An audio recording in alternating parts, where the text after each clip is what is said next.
네, KB국민은행 라이브 채용 설명에 오신 여러분 진심으로 환영합니다. 저는 오늘 라이브 채용 설명의 사회를 맡은 김광준 대리입니다.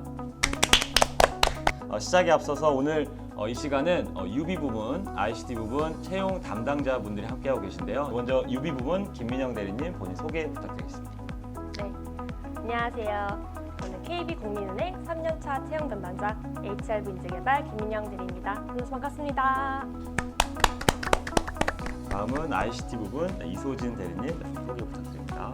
네, 여러분 안녕하세요. 저는 ICT 부문에 채용 담당하고 있는 테크기획부의 이소진 대리라고 합니다. 반갑습니다.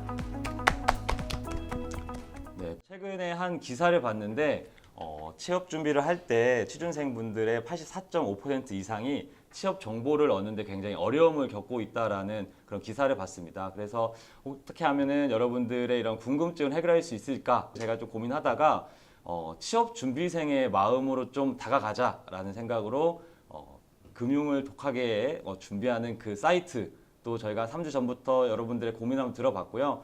최근에는 오픈 채팅방이 요즘에 엄청 활성화돼 있다고 해서 제가 한 달 전에부터 들어가서 여러분들의 고민을 노트북에 좀 적어왔습니다. 사실상 지금 취업 준비생의 마음으로 오늘 이 시간 저희가 마련해봤는데 저는 오늘 여러분들의 이런 궁금증을 담당자분들께 이런 정보들을 쏙쏙 가지고 오는 역할을 하도록 하겠습니다. 먼저 첫 번째 시간이 KB국민은행 소개인데 사실 국민은행에 대한 소개는 여러분들이 단순하게 검색을 통해서 충분히 알 수 있기 때문에 이런 바쁜 시간에 소개를 하기보다는 간단하게 채용 담당자로서 취업을 준비하는 분들에게 우리 회사에 들어야 되는 이유, PR, 자랑 이런 한두 가지 간단하게 시작해 보도록 하겠습니다. 채용 담당자로서 우리 은행에 와야 되는 이유 사실 어필을 좀 해보겠습니다. 네, 사실 은행 그 중에서도 이제 KB국민은행 하면 사실 높은 연봉을 빼놓을 수가 없겠죠. 높은 월급과 때 되면 나오는 성과급으로 아무래도 취업 전보다 좀 삶이 많이 풍족해졌는데요. 사실 또 이제 저희가 추석을 앞두고 있잖아요. 그래서 바로 어제 추석 성과금이 또 들어왔습니다. 그래서 저는 이 성과금으로 좀 가족들과 함께 풍족한 한가위를 보낼 수 있을 것 같습니다. 네. 근데 사실 이제 연봉만 말하기엔 또 굉장히 서운하죠. KB 하면 KB의 가장 큰 장점, 가족 친화적인 복지를 또 꼽을 수가 있을 것 같은데요. 여름 휴가 다들 다녀오셨나요? 네, 저 안 다녔어요. 네, 저는 최근에 새로 생긴 인천의 인스파이어 호텔을 이제 가족들과 다녀왔는데요. KB에는 이제 힐링 프로그램이 많이 구성이 되어 있습니다. 그래서 최고급 5성급 휴양 리조트 콘도를 KB를 통해서 이용이 가능하고요. 가족들과 함께 여름 휴가, 겨울 휴가 만끽 가능할 수 있습니다. 그래서 제가 최근에 인스파이어 호텔 리조트를 다녀왔는데 뒤에 되게 LED 고래도 쇼도 되게 멋있게 보여지고 되게 괜찮고 멋있더라고요. 그래서 저희 힐링 프로그램을 통해서 여름 휴가를 잘 다녀왔다. 그래서 저희 사실은 취업 전에는 이제 뭐 가족들과 함께 휴가 갈 때 좀 껴서 갔다면은 입행하고 나서는 또 KB가 내 휴가를 책임져 준다라고 보시면 될 것 같습니다. 네, 높은 연봉과 복지 혜택을 말씀해 주셨습니다. KB에 와야 되는 이유, PR 한번 말씀 부탁드리겠습니다.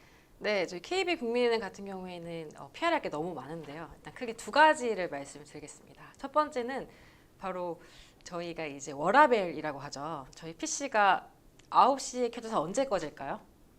6시. 6시. 네, 저희 회사 PC는 6시에 꺼집니다. 그래서 추가로 혹시 야근을 하는 날도 당연히 있겠죠. 하지만 야근을 하게 되면 저희는 포괄 임금제가 아니기 때문에 그만큼 수당이 나옵니다. 네. 그래서 너무 좋고요. 워라벨. 네, 워라벨. 워라벨. 그래서 저희 수요일은 특히나 가족사랑의 날이라고 해서 6시면 퇴근하는 문화를 조성하고 있습니다. 네.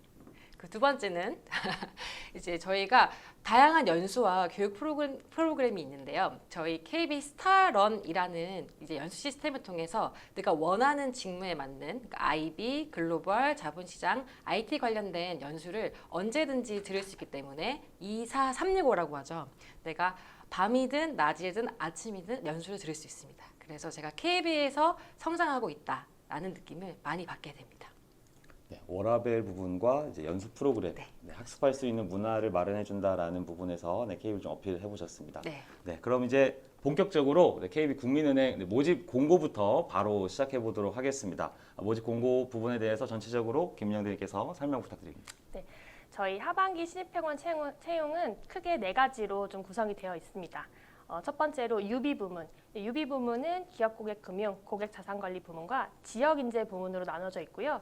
그리고 ICT 부문. ICT 부문은 IT, 그리고 IT 장애인, IT 플랫폼 개발 이렇게 3가지 부문으로 나뉘어져 있습니다. 그리고 저희가 상반기와는 다르게 하반기에는 전역장교 부문이 신설이 되었습니다. 이 전역장교 부문은 뒤에서 조금 더 상세하게 안내를 드릴 텐데요. UB와 ICT 마찬가지로 전역장교 부문에서도 UB 일반 그리고 ICT 부문을 따로 채용을 하고 있습니다. 이렇게 3가지가 애러한 정규직 채용이다라고 보시면 되고요. 저희 엘제로 특별 채용으로는 보훈 특성하고 특별 채용을 진행하고 있습니다.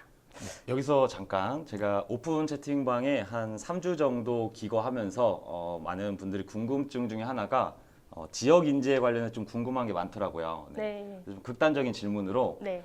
저희가 부산 이쪽에 네. 지역 인재를 뽑혔는데 네. 여자친구가 서울에 있습니다. 여자친구가 서울에 있는데 여자친구가 서울이 아니면 나는 결혼할 수 없다. 네. 24평 자가 서울에 있지 않으면 결혼할 수 없다라고 하면 네. 이동이 가능한가요?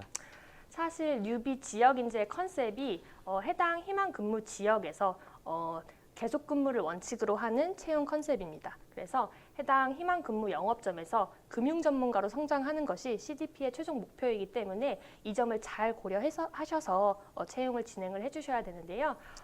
본인이 만약에 이동이 고려된다라고 생각이 되시면 UB 지역 인재가 아니라 UB 기업 고객금융 그리고 고객자산관리 부문으로 지원을 해주시는 게 좋습니다.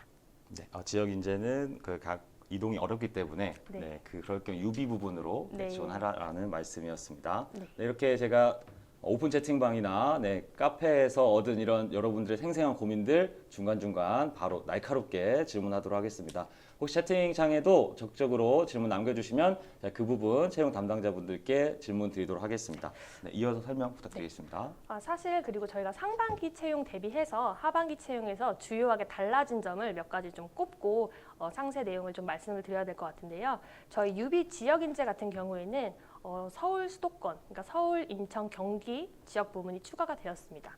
마찬가지로 저희가 지역 인재 컨셉이 해당 지역의 금융 전문가로 성장하는 게 컨셉이라고 했잖아요. 그래서 이 지역 인재 컨셉을 지방뿐만 아니라 서울, 인천, 수도권, 그 경기 지역에서 이 지역에 내가 금융 전문가로 성장하겠다라고 하시는 지원자분들은 지역 인재 부문으로 신설해서 신설된 부문으로 지원을 해주시면 될 것 같고요. 그리고 또 아까 말씀드렸지만 전역장교 부분이 신설이 되었는데 이거는 이제 올해 11월 30일 이전에 전역이 가능한 대위 이하의 전역장교들은 이 부문을 통해서 지원이 되신다면 지원 자격을 확인하셔서 지원을 하시는 것도 굉장히 좋을 것 같습니다. 네, 감사합니다. UB 부문의 부문 좀 더 설명 부탁드리겠습니다. 네. UB 부문은 저희 다들 좀 아실 것 같은데 UB 부문은 기업, 개인, PB 고객을 대상으로 금융상담 및 상품 판매를 진행을 하고 기업금융, 자산관리 서비스 등 은행 업무 전반을 수행하는 직군입니다. 우리 기업 고객 금융 그리고 고객자산관리와 지역 인재의 가장 큰 차이가 뭘까요?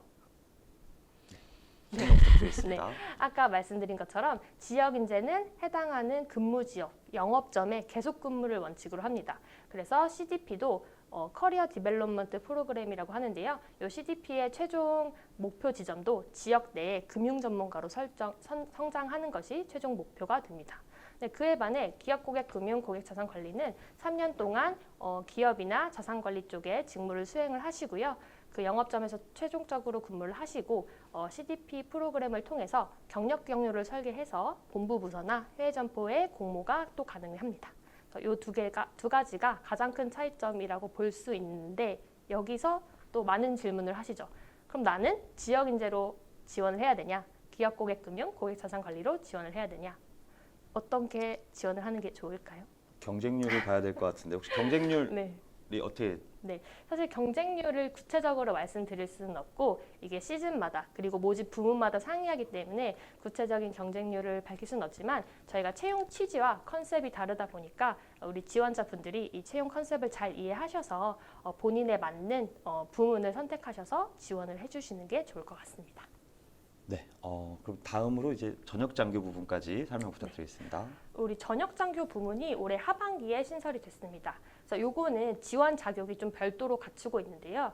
이 지원 자격이 대위 이하의 전역 예정 장교, 그러니까 올해 11월 30일까지 전역이 가능한 자, 또는 기전역자에 한해서 채용 지원이 가능합니다.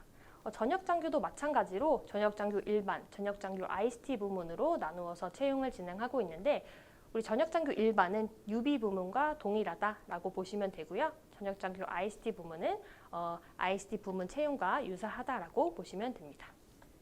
네, 다음으로는 그럼 ICT 부문 설명하기 전에 채팅창에 CCC님께서 진행자님 할리우드 배우 존조 닮았다라고 해주셨는데 채용과 관련 없는 이런 저와 관련된 댓글은 제가 시간 관계상 이제 다음부터는 피드백을 빠르게 하도록 하겠습니다. 안 읽는다는 건 아니고 빠르게 하도록 하겠습니다. 네, 존조 닮으신 것 같아요.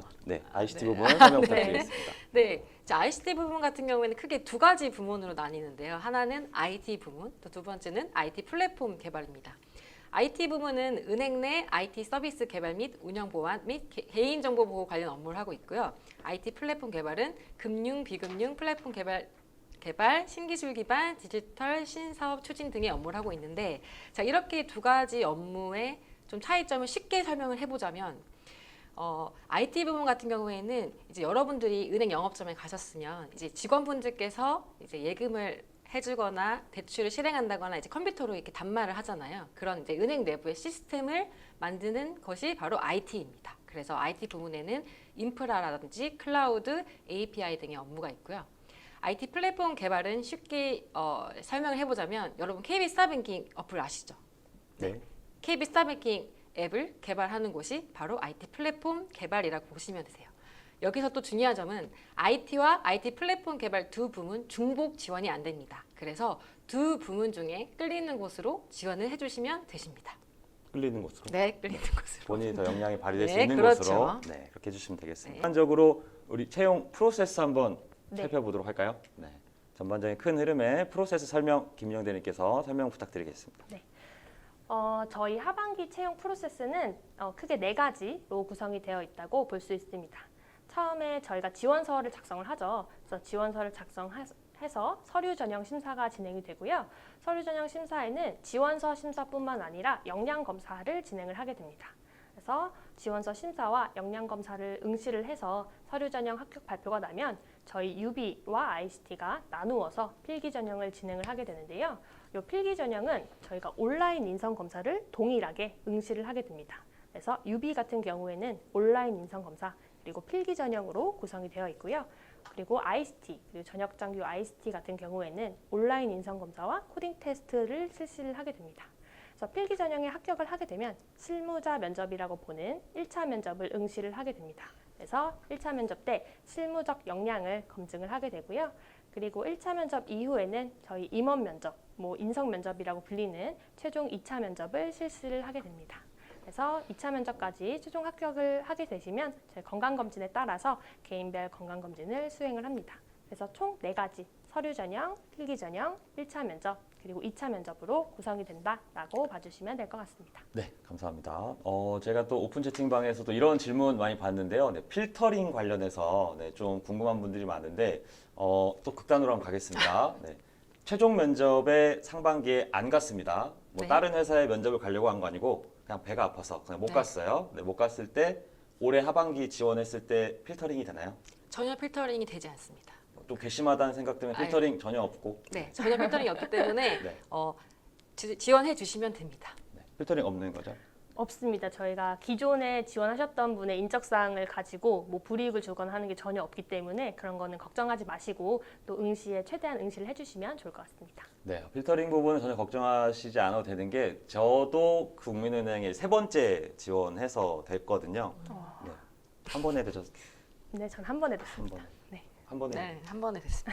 저 같은 경우도 있기 때문에 필터링은 전혀 걱정하지 않으셔도 된다는 점 생각해 주시면 되겠습니다. 어학 중요도 사실 지금 저희가 라이브를 진행하는데 만약에 지원서 접수나 서류 전형 부분을 설명하더라도 면접 부분을 갑자기 물어보셔도 되고 채팅창에 자유롭게 질문하셔도 됩니다.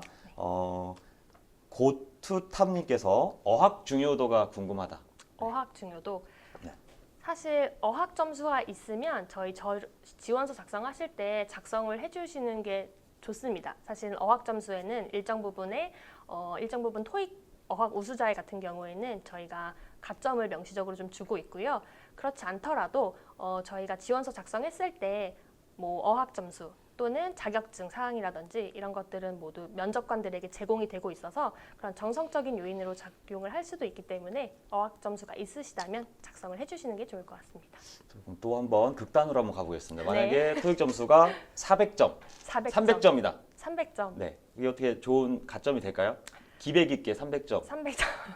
300점은 사실 정량적인 가점은 없겠죠. 그래서 이제 네. 정성적인 요인으로 이제 어필을 해야 되는 용도로 써야 하는데 300점이 면접관 분들에게 긍정적인 요인이 될 것 같지는 않아서 그거는 이제 개인의 판단 하에 작성을 해주시는 게 좋을 것 같습니다. 400은 400도 400도 조금 조금 400 좀 어렵지 조금. 않을까 합니다. 네. 네, 정말 명쾌한 질문이었다라고 채팅창에 남겨있진 않지만 여러분이 느끼고 계실 것 같습니다. 네. 네, 그럼 우리 전형별로 하나하나 한번 살펴보도록 할까요? 네. 네. 그러면 첫 번째 지원서 접수 관련 부분인데요. 지원 접수 관련은 여러분들이 흔히 할 수 있는 실수들 위주로 한번 저희가 체크 포인트 잡아봤거든요. 실수 위주로 한번 설명 부탁드리겠습니다. 사실 이제 지원서 접수가 뭐가 중요한가라고 생각하실 수도 있지만 이 지원서 접수 단계가 굉장히 중요합니다. 우리 KB의 첫 발걸음이고 KB에 제출하는 정보를 처음으로 내는 단계이기 때문에 본인의 인적 사항을 정말 올바르게 작성을 해주셔야 되거든요. 그래서 뭐 뻔한 얘기 같지만 이름, 생년월일, 휴대폰 번호, 인적 사항 등을 올바르게 입력을 해주셔야 합니다. 나의 생년월일 뭐 하나 잘못 틀렸는데 휴대폰 번호 하나 잘못 틀렸는데 이런 경우에는 저희가 본인 확인이 어려울 수가 있고 다음 채용 전형에서 응시가 불가한 경우가 있을 수 있기 때문에 뭐 정말 당연한 거지만 이름, 생년월일, 휴대폰 번호, 이메일 주소 이런 인적 사항 등은 꼭 올바르게 작성을 해주셔야 합니다. 네, 두 번째로 이제 첨부 파일을 좀 올바르게 업로드해달라라는 것은 이제 그 해당되는 정확하지 않은 파일을 업로드하는 경우가 있기 때문인 거죠. 맞습니다. 네, 그럼 업로드한 파일을 확인할 수 있죠.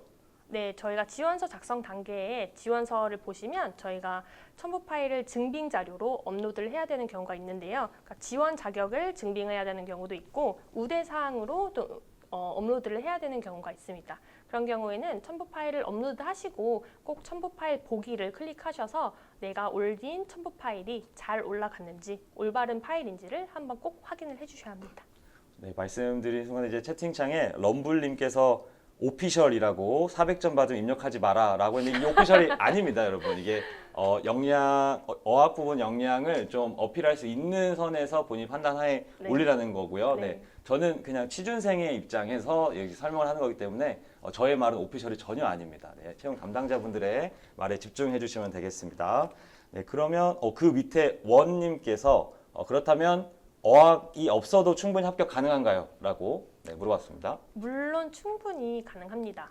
무어학이어도 저도 이런 질문을 굉장히 많이 들었는데 무어학이어도 합격이 가능한가요? 무자격이어도 합격이 가능한가요?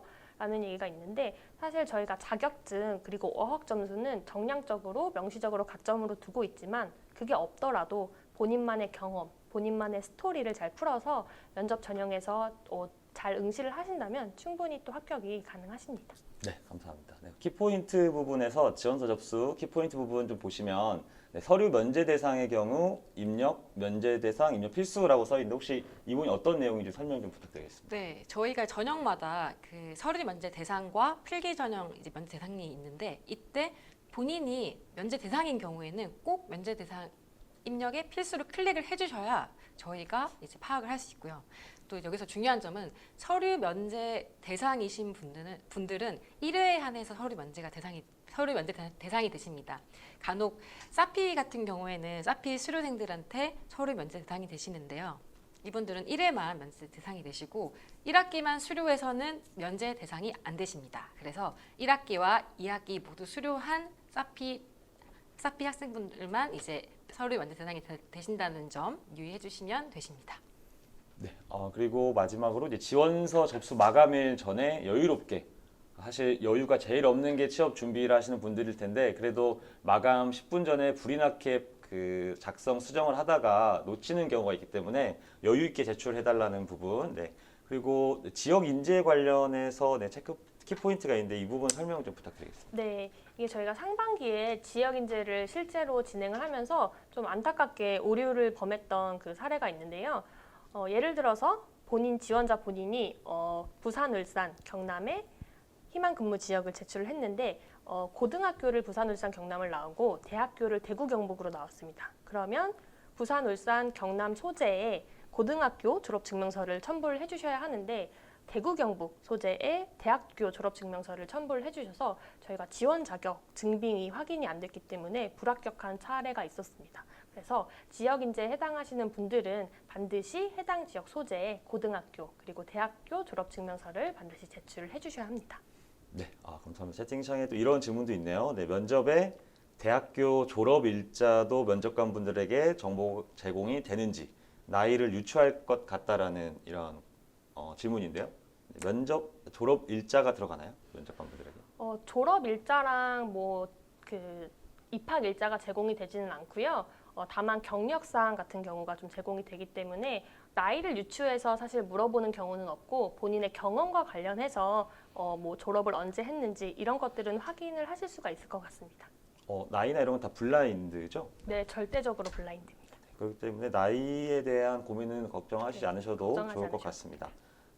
네, 그러면은 이제 하나하나 한번 살펴볼 텐데요. 네, 지원서 접수는 저희가 실수 위주로, 많이 하는 실수 위주로 말씀을 드렸는데 다음은 이제 자기소개서 부분 한번 넘어가 보도록 하겠습니다. 네, 서류 전형 부분은 저희 꿀팁 위주로 한번 이야기를 해볼게요. 네, 서류 전형 부분 본인들 생각하는 자기소개서나 이런 역량검사에서 담당자분들의 꿀팁 오늘 오신 분들에게 네. 일단 자기소개서 여러분 쓰시려면 되게 막막하실 텐데요. 그래서 일단 자기소개서를 쓰기 전에 가장 중요한 거는 내가 했던 경험, 인턴 생활이라든지 아니면 아르바이트 생활, 아니면 학교 생활, 아니면 프로젝트 했던 것들을 일일이 나열을 해보고 정리를 해보는 시간을 가지는 게 가장 중요할 것 같습니다. 정리를 하다 보면 이제 협력했었던 상황이나 아니면 갈등 상황, 그걸 풀었던 상황 같은 것들을 다 정리를 할 수 있기 때문에 저희 자기소개서 쓸 때 되게 유리하거든요. 그래서 여러분들이 했던 모든 경험들을 기반으로 해서 자기소개서를 써보는 거를 추천드리겠습니다. 김명재님도 한번 자기소개 네. 꿀팁. 저희 사실 이제 상반기 때 자기소개서 문항이 이제 출제가 됐고 이제 하반기에도 출제가 됐는데 저희가 자기소개서 문항을 사실 출제를 할 때 고려하는 키워드가 있습니다. 저희 인재사항인데요. 저희 KB국민은행 홈페이지에 들어가시면 은행 소개란에 KB국민은행의 인재사항을 확인할 수가 있습니다. 거기서 이제 4가지 키워드를 확인을 할 수가 있는데요. 4가지 키워드를 그냥 빠르게 한번 좀 말씀을 드리면 고객 우선주의, 적극적인 사고와 행동, 자율과 책임, 다양한 가치의 존중 이렇게 4가지가 있는데 저희가 이것을 평가할 수 있도록 4가지의 자기소개서 문항을 출제를 하게 됩니다. 그래서 본인이 작성을 하실 때 저희 소진 대리님이 말씀하신 것처럼 경험과 그런 자기가 했던 그런 프로젝트나 이런 것들을 쭉 생각해보고 본인의 경험을 작성해 주시는 것도 좋지만 그것을 저희 KB의 인재상과 엮어서 작성을 해주시는 것도 굉장히 중요할 것 같습니다. 네, 아까 질문 중에 혹시 타행에서 인턴을 했던 경험을 적을 때 타행의 기업명을 적어도 되나요? 네, 사실 블라인드 관련해서 굉장히 많은 지원자분들이 좀 질문을 해주시는데 본인이 근무했던 회사 이름, 본인이 근무했던 지역, 본인이 근무했던 기업의 소재지 이런 것들을 밝혀도 되냐라는 질문이 굉장히 많이 있는데요. 저희가 이런 것들은 본인의 경험과 관련된 것은 블라인드 사항이 따로 아니기 때문에 본인이 근무하셨던 기업명, 기업의 소재지, 지역명 이런 것들은 다 기재가 가능하십니다. 네, 안용님께서 자기소개서 2번 어떤 준비를 하고 있는지는 과거 수행한 내용 언급할 때 방금 말씀해 주신 것처럼 언급이 가능하다라고 답변 가능하겠습니다. 네. 자기소개서는 다 읽으시나요? 이거에 대한 궁금증이 많더라고요. 이 부분을 많이 궁금해 하실 텐데요. 저희 자기소개서는 담당자가 다 읽고 있기 때문에 여러분이 충실히 작성을 해 주시길 바랍니다.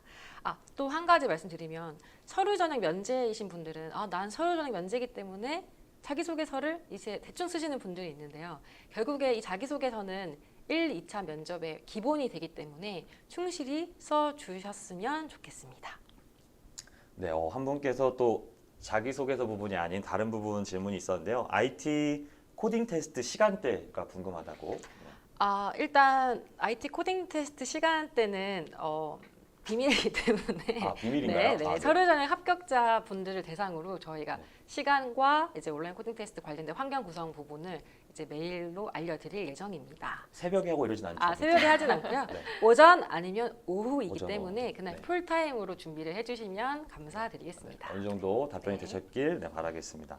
혹시 자기소개서 팁 정도 조금 더, 혹시 상반기에 자기소개서를 쓴 내용을 하반기에 네 개의 자기소개서, 네. 자기 복제는 가능할까요? 사실 자기 복제를 하면 저희가 거를 수 있는 방법이 있진 않을 것 같은데 사실 그것과 관련해서 표절을 좀 주의를 해주셔야 되는데요. 본인이 쓴 자기소개서가 아니더라도 저희 뭐 네이버나 구글에서 우수 자기소개서 같은 게 많이 좀 돌고 있잖아요. 그래서 그런 것들을 복붙을 한다든지 아니면 그런 것들을 굉장히 많이 차용을 해서 본인의 자기소개서에 녹인다든지 이런 것들은 저희가 표절 스크리닝을 엄격하게 하고 있기 때문에 그거는 자기소개서를 작성하실 때 불이익을 받으실 수가 있습니다. 네, 이 부분 잘 참고해 주시면 좋겠습니다. 그러면 자기소개서 관련은 채팅창에 좀 더 질문이 나오면 저희가 또 추후에라도 뭐 질문을 드리도록 하고요. 그럼 다음으로 필기 전형으로 한번 넘어가 보도록 할까요? 네. 필기 전형에 넘어가기 전에 저희 서류 전형에서 한 가지 말씀드릴 네. 사항이 있습니다. 저희 자기소개서를 작성하시고 지원서 접수 마감이 되시면 저희가 역량 검사를 진행을 하셔야 되는데요. 저희가 사실 역량 검사를 자기소개서 작성하는 이 서류 전형 단계에서 보는 이유는 이 역량 검사의 직무 적합도 결과를 활용을 하고 있습니다. 그래서 이 역량 검사를 보시기 전에 역량검사 연습하는 페이지가 따로 있거든요. 그래서 튜토리얼도 한번 해보시고 역량검사를 충분히 미리 좀 사전에 연습을 해보셔서 이후에 역량검사를 실제 응시하실 때 좀 당황하지 않고 좀 편안한 환경에서 솔직하게 응시하시는 것이 좋은 결과를 얻으실 수 있을 것 같습니다. 제가 잘 몰라서 그러는데 역량 검사를 그럼 뭐 알 수 있는 뭐 좀 연습할 수 있는 뭐 그런 게 네, 연습할 수 있는 사이트가 따로 있습니다. 사이트가 네. 네. 항상 이제 취업 준비생의 마음으로 제가 그 관점으로 항상 물어보고 있다는 점 알아봐 주시면 좋겠습니다. 네.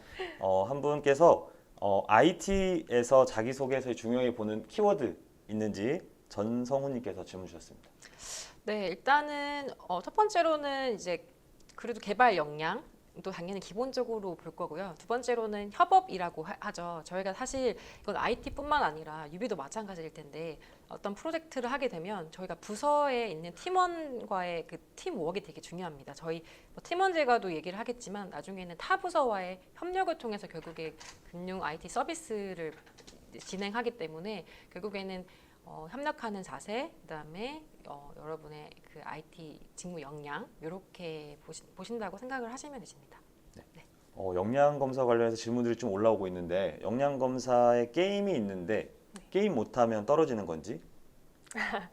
그 뭐 역량 검사 자체가 뭔가 합불에 영향을 준다거나 하는 건 아니지만 저희가 서류 전형의 한 단계이기 때문에 보실 때 좀 충분히 연습을 하시고 보시는 것을 추천드리겠습니다.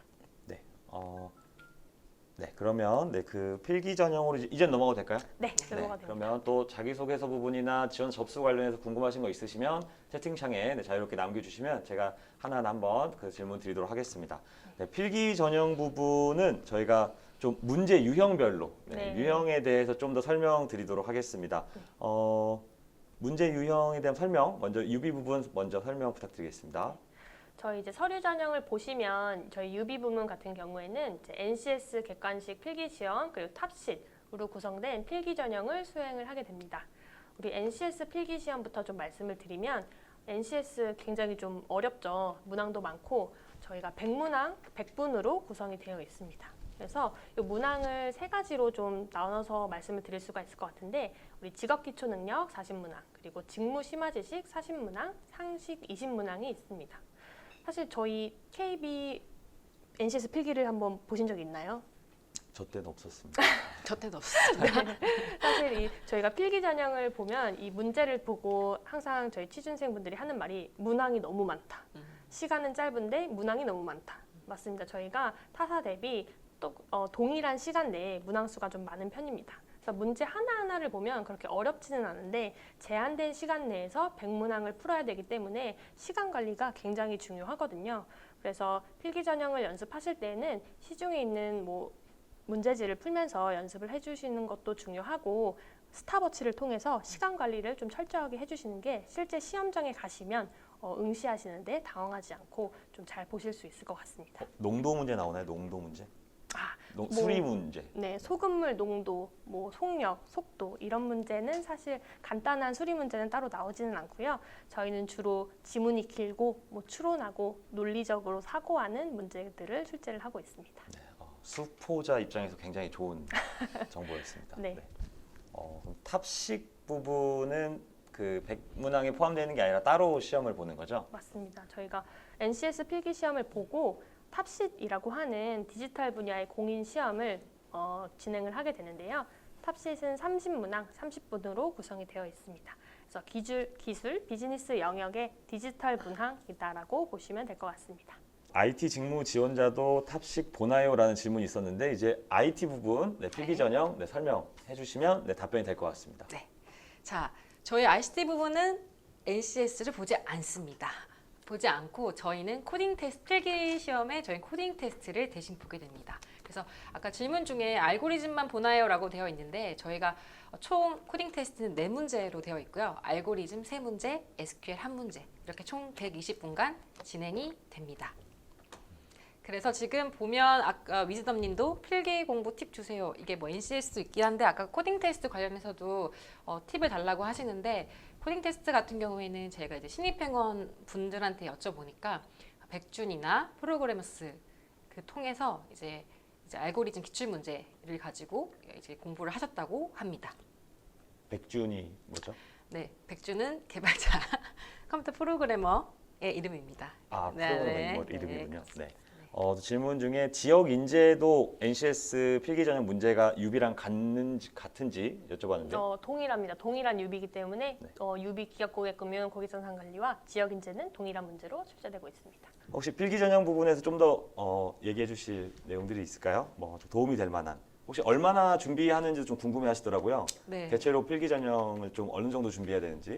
네, 사실 컴공이라고 해서 코딩 테스트를 바로 보면 잘 보시는 분도 있겠지만, 근데 잘 보지 못하시는 분들도 많을 거예요. 그래서 백준이나 프로그래머스 통해서 한 전공자, 비전공자 해서 한 2에서 3개월 정도, 최소 2개월 이상은 공부를 하셔야 될 것 같습니다. 그래서 꿀팁을 드리자면 저희 백준에서는 골드 이상, 그다음에 프로그래머스는 한 2, 3으로 그 수준으로 해서 공부하시면 여러분 충분히 합격하실 수 있을 거라 믿습니다. 네. 그 합격한 신입행원 분들 UB 부분은 준비를 어느 정도 했다라든지 그런 내용 좀 들으신 거 있으신가요? 필기 전형은 사실 이제 서류 합격 발표하고 나면 일주일 정도의 시간이 좀 준비 시간이 있거든요. 그래서 그때 정말 바짝 은행권 문제집을 통해서 스탑워치로 관리하면서 좀 바짝 준비했다는 친구들이 많이 있었습니다. 네. 윈터님께서 필기는 상대평가인가요?라고 물었습니다. 네, 상대평가고요. 네. 사실 저희가 필기 전형이 좀 안타깝지만 1점 차이로 합격의 당락이 굉장히 많이 갈립니다. 동점자도 굉장히 많고 그 1점 차이로 저희가 정해진 또 TO와 배수가 있기 때문에 1점 차이로 당락이 갈려서 저희가 아까 말씀드린 시간 관리를 해서 한 문제라도 조금 더 맞히시는 게 굉장히 중요할 것 같습니다. 난이도보다는 이제 문제를 제한된 시간 안에 빠르게 푸는 게 무엇보다 좀 맞아요. 중요한 것 같아요. 네. 제가 들어오기 전에 그 민영 대리님 노트북으로 쓱 상반기 걸 봤는데 네. 너무 꽉 차 있더라고요. 맞습니다. 그래서 시간 배분이 무엇보다 중요할 것 같아요, 여러분들. 그래서 스탑워치로 꼭 연습하는 게 굉장히 중요할 것 같습니다. 네. 그럼 이쯤에서 필기 전형 부분은 마무리하고 그럼 이제 1차 면접으로 넘어가 보도록 하겠습니다. 자기소개서나 필기 부분에 또 궁금한 사항 있으면 남겨주시면 저희가 또 답변을 드리도록 하겠습니다. 1차 면접, 실무자 면접, UB 부분 설명 간단하게 부탁드리겠습니다. 저희 이제 1차 면접은 실무자 면접이라고 해서 이제 실무자급이 면접관으로 참석을 하는 면접 유형입니다. 그래서 저희가 1차 면접에서 보고자 하는 키포인트가 2가지가 있는데요. 첫 번째로는 영업 역량, 그리고 또 하나로는 디지털 역량을 검증하고자 합니다. 그래서 저희가 이제 면접 유형이 3가지로 또 구성이 되어 있는데 첫 번째로 BEI 면접. 이제 BEI 면접은 우리 작성했던 자기소개서, 그리고 필기 전형 전에 보았던 온라인 인성검사, 그리고 역량검사 결과를 활용을 해서 저희 경험, 그리고 직무 역량 등을 종합 평가하는 면접 유형입니다. 그리고 저희 BEI 면접과 더불어서 세일즈 면접을 보고 있는데요. 세일즈 면접이 뭐냐? 저희가 영업 역량, 커뮤니케이션 역량을 평가를 하고자 실제로 우리 지원자분들이 KB 행원이 되셔서 면접관 분에게 실제 세일즈 롤플레잉을 실시하는 면접입니다. 그래서 저희 KB 금융상품, 가상의 금융상품을 또 출제를 하고요. 우리 면접관분들이 고객님이 되셔서 우리 고객님이 어떤 자산 상태인지, 어떤 재정 상황이고 어떠한 니즈가 있는지를 면접 과제로 제출을 해드립니다. 그러면 우리 지원자분들이 해당 면접 과제를 보시고 나는 우리 면접관 분에게 이렇게 이런 상품을 세일즈를 해야겠다 생각을 하셔서 실제로 롤플레잉을 하는 형태의 면접 유형이다라고 보시면 될 것 같습니다. 그리고 마지막으로 토론 면접이 있는데요. 사실 상반기 때는 저희가 토론 면접이 없었습니다. 사실 다들 토론 면접을 보신 경험이 있으신가요? 네. 네, 저 봤습니다. 네. 그래서 저희가 토론 면접을 통해서 사고력, 통찰력, 논리력, 커뮤니케이션 역량 등을 평가를 하고자 하는데 토론 면접의 주제로 제시된 주제를 가지고 찬반을 나누었거나 아니면 이쪽 의견 또는 다른 의견을 나누어서 서로 협의에 이르는 과정을 평가하는 면접 유형이다라고 보시면 될 것 같습니다. 참고로 BEI 면접의 BEI는 Behavior, 네, Event, Interview. 맞습니다. 맞죠? 네. 여러분들께 네. 이 정도 어학 성적 수준이면 충분히 들어올 수 있다는 것을 말씀드리기 네. 위해서 한번 발음 한번 얘기해봤습니다. 네. 가은님께서 PT 면접은 면접이- 없나요? 물음표 6개, 느낌표 7개. 네, 많이 확 뛰네요. 맞습니다. 네. PT 면접 없나요? 올해 하반기에는 PT 면접 대신해서 토론 면접을 진행을 합니다. 그래서 상반기와는 다르게 PT 면접 대신 토론 면접이 신설이 되었고요. 그래서 올해 하반기에는 BI 면접, 세일즈 면접, 토론 면접으로 진행을 한다라고 보시면 될 것 같습니다. 네. UB 부분 실무자 면접에 대해서 간략하게 말씀 주셨는데요. 그럼 이제 ICT 부분, 실무자 면접 설명 부탁드리겠습니다. 네, 아까 PT 면접을 엄청 궁금해하셨는데 저희 ICT 부문에 PT 면접이 있습니다. IT 부문에 PT 면접이 있고요. 이 PT 면접 같은 경우에는 이제 IT 역량과 관련된 주제를 드리고 이 주제 중 한 가지 선택한 다음에 준비하시고 나서 PT 면접을 진행을 하시는 거고요. 두 번째로는 실무 면접이 있습니다. 저희가 ICT는 UB랑 다르게 저희가 코딩 테스트 합격자 대상으로 해서 저희 포트폴리오를 제출을 하게 되어 있습니다. 그래서 제출한 포트폴리오를 기반으로 해서 자기소개서와 함께 저희가 이제 면접을 진행을 하게 되는데요. 여기서 이제 팁을 일단 단계별로 드리자면 일단 첫 번째로는 포트폴리오인데요. 저희가 포트폴리오 같은 경우에는 양식을 드립니다. 그래서 저희가 포트폴리오를 한 2페이지에서 3페이지 정도 분량으로 작성을 하게 되어 있는데 많이 내가 포트폴리오를 통해서 보여주고 싶은 페이지가 한 10페이지 되는데 10페이지를 내시는 분들이 계세요. 그러나 저희가 말씀드렸던 제시했던 딱 2-3페이지, 그러니까 2페이지라고 했으면 딱 2페이지만 잘라서 보기 때문에 그 포트폴리오를 딱 축약해서 그 2페이지 안에 제출하시는 게 여러분들의 능력이라고 생각합니다. 하고 싶은 말이 많아서 그럼 3-4페이지 넣어도 2페이지에서 얄짤없이 그렇죠. 자르기 때문에 2페이지에 간략하게 작성을 해주시면 되시고요. 그다음에 실무 면접 같은 경우에는 이제 자기소개서 기반이기 때문에 포트폴리오와 마찬가지로 자기소개서를 충실히 읽고 경험을 바탕으로 해서 말씀을 해주시면 되십니다. 여기에는 아까 질문에 보니까 채팅창에 뭐 IT 기술을 보시나요, 뭐 인성을 보시나요, 직무 역량을 보시나요 하시는데 모든 걸 다 봅니다. 자기소개서 기반, 그다음에 기술 관련된 거, 포트폴리오 관련된 거 다 보기 때문에 질문의 내용은 방대하다고 보시면 되십니다.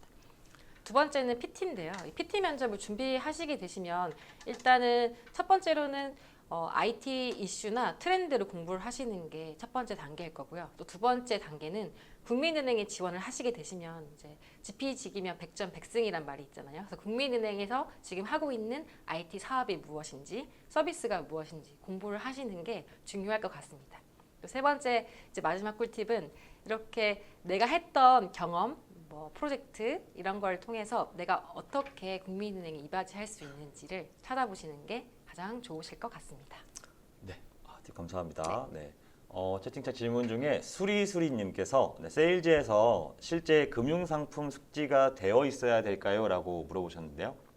사실 이제 저희가 가상의 금융 상품을 제시를 하는 거기 때문에 저희 금융 상품의 디테일을 외울 필요는 전혀 없고요. 다만 저희가 KB 국민은행에 나와 있는 뭐 예적금, 대출 상품 이런 것들과 유사한 가상의 상품을 출제를 하는 거기 때문에 KB 국민은행 홈페이지 들어가셔서 예적금 상품이 어떤 게 있는지, 뭐 대출 상품이 어떤 게 있는지 확인을 하시고, 뭐 상품의 특징이 어떻게 좀 묶여 있는지를 확인하시면 실제 면접장에 가셔서 세일즈 면접을 보실 때 이제 세일즈 면접에서 그 과제를 이해하는 데에는 충분히 도움이 많이 되실 것 같습니다. 미리 좀 숙지를 하면 익숙함이 있기 때문에 네. 좀 편할 거다라는 그런 맞습니다. 팁이었던 것 같습니다. 달달달 밀크티님께서 지역 인재랑 일반이랑 면접 전형 차이는 없나요? 라고 물어봤습니다. 네, 전혀 없습니다. 동일한 유비이기 때문에요. 모든 전형의 문제는 동일하게 출제가 됩니다. 네. 혹시 실무 면접 관련해서 좀 PT 면접 할 때 많은 분들 좀 궁금하신 것들이 많을 것 같은데 좀 공부할 수 있는 뭐 그런 추천해 주실 수 있을까요? 뭐 어떤 뭐 트렌드를 알아야 된다든지 뭐 어떻게 네, 저희는 이제 국민은행 기사를 찾아보시는 게 가장 좋을 것 같아요. 그래서 국민은행 IT 아니면 국민은행 플랫폼, 뭐 뱅킹 서비스 치시면 저희 국민은행 관련된 현재 지금 추진하고 있는 사업을 알 수 있고, 또 두 번째로는 저희 이제 가장 쉬운 건 KB 스타뱅킹 앱을 한번 사용해 보시는 건데요.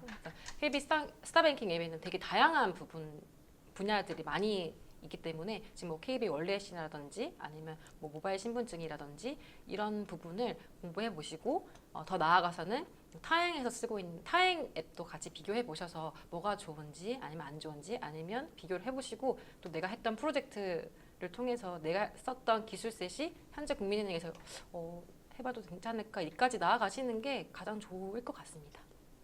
H님께서 IT 플랫폼 부분에서 우대하시는 개발 언어가 있을까요? 실무에서 어떤 언어 사용하는지. 네, 이게 사실 되게 많이들 질문을 하세요. 그래서 지금 내가 뭐 자바밖에 모르는데 부서에서 어떤 언어를 쓰나요? 라고 하시는데 일단은 저희가 부서마다 쓰는 언어가 다릅니다. 그래서 뭐 자바, 어떤 부서는 자바, 뭐 자바스크립트 아니면 뭐 코볼도 쓰고 있고요. 저희 뭐 파이썬도 쓰고 있고 코틀린도 쓰고 있고 되게 다양한 언어들을 쓰고 있어요. 그래서 일단 기본적으로 코딩 테스트를 통과하시면 일단 코딩 테스트를 통과하려면 뭐 자바를 쓰든 뭐 자바스크립트를 쓰든 아니면은 뭐 파이썬을 쓰든 이제 자기가 가지고 있는 가장 자신 있는 언어를 일단 공부하시고 코딩 테스트를 합격하시면 일단 최종 합격하시면 부서에서 충분히 공부를 해서 다 커버할 수 있는. 그러니까 지금 그래서 어떤 부서마다 언어가 다르기 때문에 지금 이거는 이제 오셔서 공부하면 된다. 네. 지금 장교 부분에서 혹시 IT도 지원이 가능하잖아요. 네. 그 부분 좀 뭐 설명 가능할까요? 뭐 경력이라든지 이런 부분. 네. 장교 분들도 뭐 내가 IT 경험이 없는데 입행해도 됩니까? 라고 하시는데 사실 이거는 전문 직무 직원 뽑는 게 아니라 신입행원을 뽑는 거기 때문에 일단 IT 경험이 없어도 당연히 충분히 입행이 가능하시지만 단 필기 전형인 코딩 테스트를 통과하셔야 합니다. 그렇기 때문에 코딩 테스트 언어 같은 경우에는 저희가 지금 C, C++, 자바, 자바스크립트, 코틀린, 파이썬, 스위프트 이렇게 언어로 진행이 되기 때문에 이 언어 중에 한 가지를 선택해서 통과를 하시면 되시고요. SQL 같은 경우에도 이제 MySQL 아니면 오라클 이 언어 둘 중에 하나로 선택해서 치르기 때문에 일단 코딩 테스트부터 통과를 하시는 게 가장 먼저일 것 같습니다. 네, 감사합니다. 네, 한 분께서 국민은행은 연차 휴가를 연속으로 얼마나 쓸 수 있나요? 다른 회사의 경우 해외여행을 가고 싶을 때 연차를 연속으로 붙여서 가는 경우가 많은데 은행의 경우는 특히 영업점에서는 연속으로 연차 휴가를 쓰면 다른 직원에게 큰 타격이 가기 때문에 사실상 불가능하다고 들었습니다. 라는 질문 주셨는데요. 옆에 직원분들과 일정만 좀 조율을 한다면 연차 휴가 붙여서 쓰는 거는 전혀 문제 없고요. 충분히 가능합니다. 저 같은 경우에 11월에 2주간 휴가를 갑니다. 와. 네, 신혼여행으로. 아. 네, 신혼여행 2주간. 그래서 뭐 그런 쓰는 거는 주변 분들의 동의가 된다면 전혀 뭐 쓰는 건 큰 문제가 없습니다. 네. 그러면 이제 실무 면접 부분은 이 부분에서 좀 마무리하고 네. 임원 면접으로 가볼까요? 네, 이제 마지막 최종 면접인 임원 면접에 대해서 좀 말씀을 드리겠습니다. 우리 임원 면접 같은 경우에는 저희 사실 1차 면접, 실무자 면접에서 실무적인 역량을 좀 검증을 했죠. 그래서 인성, 조직 적합성, 우리 KB에 얼마나 핏한 인재인지를 임원 면접에서는 최종적으로 확인을 하고자 합니다. 그래서 그래서 마찬가지로 1차 면접 때 제공됐던 자기소개서 그리고 인성검사, 역량검사 등의 자료가 면접관 분들에게 제공이 되고요. 이때는 사실 다대다 면접으로 진행이 됩니다. 그래서 KB에 얼마나 핏한지를 주요하게 판단을 하고자 하고요. 사실 이때도 평가 요소가 저희 인재상으로 나와 있는 4가지가 평가 요소가 됩니다. 그래서 고객 우선주의, 자율과 책임, 적극적인 사고와 행동, 다양한 가치의 존중이라는 이 4가지 키포인트를 평가 요소로 삼아서 2차 면접을 진행을 하게 됩니다.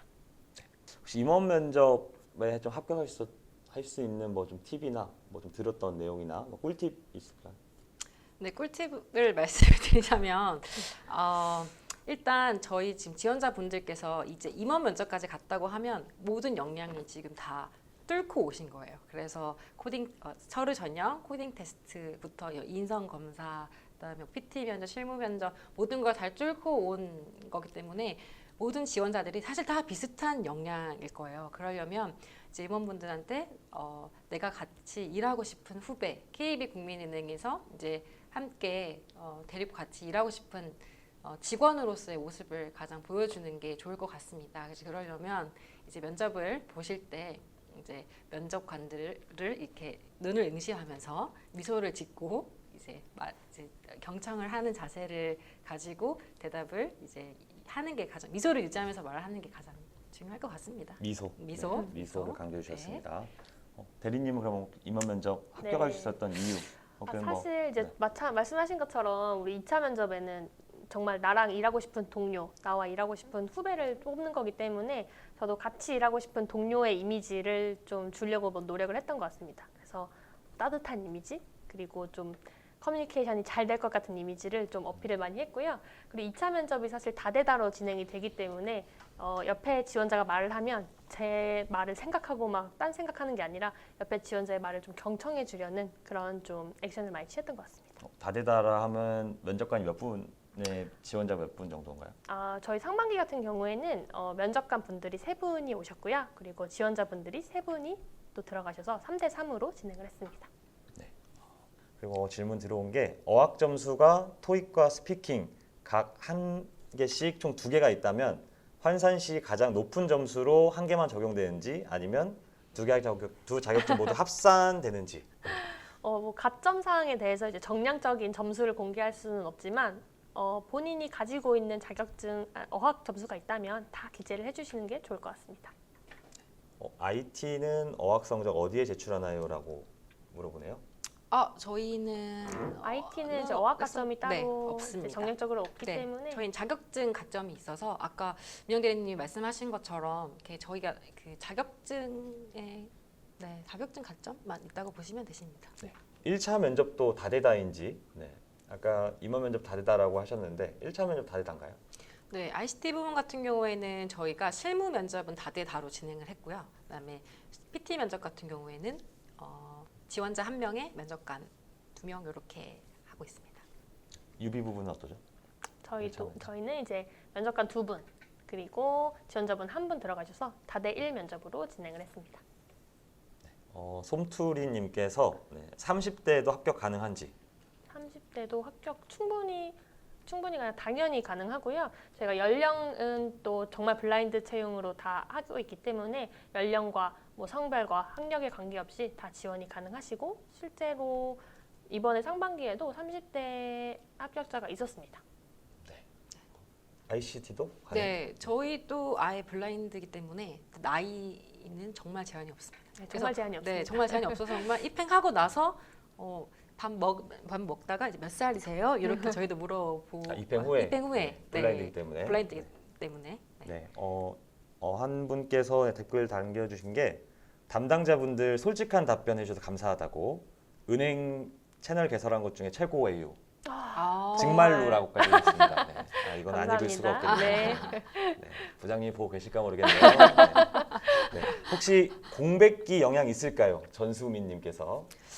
저 공백기가 있어도 상관없을 것 같긴 하지만 대신 공백기에 어떤 걸 했냐가 중요할 것 같아요. 예를 들면 내가 공백기에 진짜 만약에 힐링이 필요해서 뭐 여행을 갔다. 그러면 솔직하게 난 여행 갔다. 그 대신 여행해서 그냥 여행을 하면 안 되겠죠. 그렇죠. 여행에서 뭘 배웠는지 아니면 심적으로 힘들었는데 그래도 어떻게 다짐을 해서 다음에 어떠했던 계기가 있다거나 뭐 그렇게라도 풀었을 수도 있고요. 아니면 내가 잠깐 알바를 했다. 그러면 그때 알바에서 내가 어떤 걸 배웠고 여기서 배웠었던 게 있을 거 아니에요. 그래서 이 공백도 자기만의 논리로 풀어서 이제 어필을 하는 게 가장 좋을 것 같습니다. 공백기가 취준 기간이라고 하면 안 좋게 보실까요?라고 질문 주셨습니다. 취준 기간이면 저는 사실 그렇게 생각해요. 내가 그러니까 합격자와 불합격자 사이는 정말 그 종이 한 장 차이인 것 같아요. 그래서 사실 정말 안타깝게 떨어지는 요 지원자들도 있고 사실 이 기업이 사실 모든 사람이 똑같이 우수라고 하면 안 되는데 어떤 기업과 나랑 맞는 기업이 있는 것 같아요. 그러니까 이 기업은 나랑 맞지 않았다. 하지만 그래서 국민은행은 나랑 맞을 것 같다. 이렇게 어필을 해주시면 좋을 것 같습니다. 맞아요. 그리고 실제 상반기에 우리 또 입행했던 그 친구 이제 합격자 수기 영상이 또 우리 KB국민은행 홈페이지 유튜브에도 올라가 있는데요. 거기서 얘기 들어보니까 또 본인의 취준 기간도 2년 정도 또 취준을 했다고 하더라고요. 그래서 뭐 그 공백기가 취준 기간이어도 충분히 본인이 잘 커버하셔서 어필을 하신다면 충분히 합격이 또 가능하십니다. 감사합니다. 실무 면접이 앞반 면접 시기인지 궁금하다라고 좀 주셨습니다. 사실 저희가 뭐 압박 면접을 해라, 압박 면접을 하지 말아라 이렇게 가이드가 나가는 건 없지만 저희가 공통적으로 우리 취준생분들 말 들어보면 KB국민은행은 항상 따뜻하고 편안한 면접 분위기를 해주려고 노력한다라고 좀 많이 좀 저희가 수기를 듣고 있고, 근데 실질적으로도 저희가 웬만하면 요즘 추세가 또 압박 면접이 아닙니다. 압박하면 또 정확한 면접이 안 될 수가 있기 때문에 최대한 편안한 환경에서 지원자의 이제 본질을 좀 파악하려고 노력하고 있죠. 네, 감사합니다. 장교 자두 과장님께서 장교 특채의 경우 군대 이야기를 좀 써도 되는지. 장교 전형 군대 이야기. 그럼요. 네, 특훈 받은 거는 상훈 받으신 거는 엄청 잘한 거잖아요, 그죠? 정량적으로 평가되지는 않지만 그만큼 그 장교분들 중에 잘한 거기 때문에 그 부분 어필하시면, 왜냐면 은행이란 조직이 결국에는 영업점에서 근무를 하든 부서에서 근무를 하든 사람과 그러니까 직원들끼리 되게 유대관계인 거고 거기서 잘한 거기 때문에 이거는 정량적으로 들어가진 않지만 정상적으로 본인이 받았던 그 상을 받았던 계기 그 경험을 잘 어필해 주시면 좋을 것 같습니다. 군대에서 축구한 얘기는 좀 힘들겠죠? 군대 축구하는 얘기는 술자리에서만 얘기하시는 걸로. 술자리에서 안 될 것 같은데. 네, 또 궁금한 내용 물어보시면 답변 드리도록 하겠습니다. 이산 저골님께서 사병 출신이 스토리텔링을 위해 군 관련 경험을 자소서에 적어도 되는지, 그 이유는 성별이 특정되어서 이게 블라인드 위반인지. 사실 이제 성별을 특정하면 안 되지만 저희 여성 같은 경우에도 군 경력이 있을 수 있기 때문에 군 경력 자체로는 뭐 성별에 대한 블라인드 위반은 아닙니다. 네, 명쾌한 답변 감사합니다. 네. 지원서 고등학교란에 전공은 문과, 이과를 적으면 되는지 물어보시네요. 뭐 예를 들어서 본인이 이제 직업계고를 나왔다거나 일반적인 인문계 고등학교가 아니라 전공이 이제 특정이 되어 있다면 특정 전공을 써주셔도 되고요. 전공이 없는 경우에는 전공란을 비워두셔도 무방합니다. 학점은 블라인드인지 물어보시네요. 학점은 블라인드다. 제가 이번에 학점을 기입하는 란이 있거든요. 근데 학점은 사실 이제 전공이나 학점은 블라인드 대상은 아니고요. 저희가 학교명, 뭐 출신 지역 이런 것들이 블라인드 대상이고 학점과 전공은 무관합니다. 학점 공개 가능하신가요? 제 학점 공개 저는 4.5 만점에 한 3.9 정도 됐어요. 3.9. 학점. 저도 4.5 만점에 한 4.1? 4.1? 네. 이게 또 증명 안 된다고 또 4.1? 4.1이었던 것 같습니다. 굉장히 두 분 다 높아서 조금 우려하실 수 있는데요. 학점이 뭐 낮은 분이 덜 떨어지고 이런 건 아니잖아요. 그렇죠? 절대 아닙니다. 네. 저도 학점이 좀 높은 편이라서 저까지 얘기하면 위화감이 조성될 수 있는데 제 동기분들 중에 뭐 3.5 밑으로 내려된 사람도 엄청 많았거든요. 그래서 학점이 크게 좌지우지되지 않는다라는 점, 너무 학점 좀 안 좋은 걸 걱정하진 않으셔도 좋을 것 같아요. 그리고 비금융권 경험 이야기해도 되나요? 라고 물어봤습니다. 금융권 관련 경험이 없을 때. 네, 비금융권 저는 경험 작성하셔도 괜찮을 것 같습니다. 아까 여기 채팅창에 보니까 핸드폰을 판매했던 경험이 있다고 하시는데 영업장 같은 경우도 이렇게 보면 결국엔 저희가 고객에게 맞는 다양한 상품을 이제 제공하는, 네, 판매하는 직종이기 때문에 이제 만약에 사실 핸드폰도 파는 게 굉장히 어렵잖아요. 경쟁 업체도 많고 그렇기 때문에 저희도 경쟁 업체가 많은 이 상황에서 경쟁하는 게 많은 상황에서 고객에 맞는 어떻게 다가가서 핸드폰을 팔았는지 그거를 잘 이용하게 은행에서 써주시면 될 것 같습니다. 네. 네, 또 극단 질문 한번 나왔습니다. 네, 학점 2점대도 있나요? 극단적으로. JK님. 2점대도 없진 않겠죠. 뭐 하지만 학점을 하나하나 보진 않으시니까 기억은 못 하시는 건가요? 뭐 제가 뭐 이렇게 학점을 이렇게 까보진 않았지만 없지는 않을 것 같습니다. 하지만 한눈에 봤을 때 또 좋은 학점은 아니기 때문에 그거를 커버할 만한 본인만의 경험은 좀 있으셔야 될 것 다른 같습니다. 경험으로. 네. 네. 면접 때도 학점 블라인드가 아닌가요?라고 자두과자님께서 물어보셨는데요. 네, 서류 때는 학점을 보더라도 면접 때도 블라인드인지? 계속 블라인드 블라인드라는 게 학점은 공개가 됩니다. 면접 때? 네네. 네, 그럼 2점대 극단적으로 2점대면은 다른 걸 좀 어필을. 좀 하셔야겠죠. 근데 또 면접관분이 학점을 아예 관심 없는 분이면 전혀 그럴 상관없고. 수도 있고요. 네. 저희가 사실 면접관 분들에게 제공된 자료가 굉장히 많아요. 자기소개서도 있고, 뭐 역량검사, 인성검사, 그리고 오셔가지고 대면 면접으로 또 물어봐야 되는 것들도 있기 때문에 너무 또 하나하나에 또 되게 걱정을 하실 필요는 없을 것 같아요. 네. 학점을 보기 전에 다른 걸로 어필을 해서 물타기를 바로 해야 된다. 네. 지방은행 관련 대외 활동은 땡땡은행으로 기재를 해야 되는지. 그냥 굳이 그 땡땡은행으로 하실 필요 없고요. 아까 말씀드린 것처럼 그 경험에 관련된 사항은 블라인드가 아니기 때문에 실제 회사명을 입력하셔도 상관없습니다. 인데요. 이제 좀 마무리를 하도록 하겠습니다. 네, 오늘 사실 1시간 20분 정도 같이 취업 준비를 하시는 분들과 이야기를 해봤는데 소감 한 말씀 드리겠습니다. 네. 이렇게 또 채용이 시작이 돼서 이제 후배들을 만날 생각에 사실 너무 설레고 기쁩니다. 그래서 이렇게 소중한 시간을 내서 저희 채용 설명회에 참석해 주시고 이렇게 적극적으로 질문해 주신 여러분 너무 감사드리고요. 저희가 이제 필기 시험이 끝나고 나면 1차 면접을 진행하게 되는데 그때 저희가 아마 천안연수원에서 거의 면접을 하게 됩니다. 천안연수원에서 꼭 여러분을 뵙기를 바라겠습니다. 네, 김민영 대리님의 오늘 소감.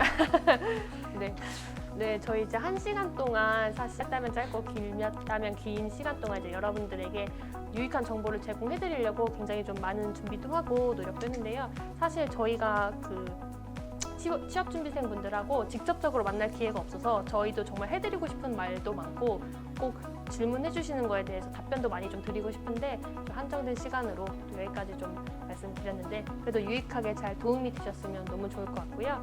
아까 말씀드린 것처럼 저희 꼭 필기까지 합격하셔서 1차 면접, 2차 면접까지 꼭 저와 함께 만나 뵀으면 너무 좋을 것 같습니다. 참여해주신 여러분 감사 인사로 끝으로 마무리하도록 하겠습니다. 네, 여러분 모두 감사합니다. 감사합니다. 감사합니다.